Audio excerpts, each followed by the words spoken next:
என் பெயர் காமராசர். ஐயா, உங்களுடைய பெற்றோர் பேர் என்னங்க ஐயா? என் தந்தை குமாரசாமி, தாய் சிவகாமி. ஐயா, நீங்க எந்த ஆண்டு பிறந்தீங்க? நான் 1903 ஜூலை 15ஆம் நாள் பிறந்தேன். ஐயா, உங்களுடைய சிறு வயதில் நிகழ்ந்த முக்கியமான நிகழ்வு பத்தி சொல்லுங்க.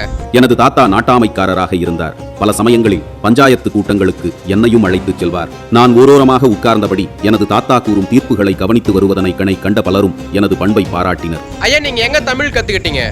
நான் திண்ணைப்பள்ளியில் தமிழ் எழுத்துக்களை கற்று அதன் பிறகு ஓராண்டு தமிழ் பாடம் கற்றேன். அதன் பின்பு கல்வியோடு உணவளிக்கப்பட்ட உயர்நிலைப் பள்ளிக்கு சென்று கல்வி கற்றேன். ஐயா, விடுதலை போராட்டத்துல நீங்க கலந்துக்கிறதுக்கான ஆர்வம் எப்ப ஏற்பட்டுச்சு?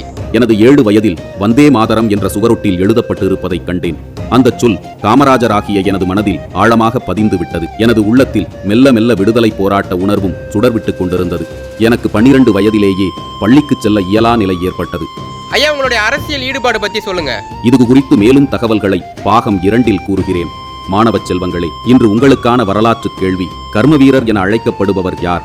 ஆன்சரை கமெண்ட்ஸ்ல சொல்லுங்க. வணக்கம் ஃப்ரெண்ட்ஸ், 6ல இருந்து 12 வரைக்கும் சமச்சீர் கல்வியில் உள்ள ஹிஸ்டரி பிடிஎஃப் ரெடி பண்ணிருக்கோம்.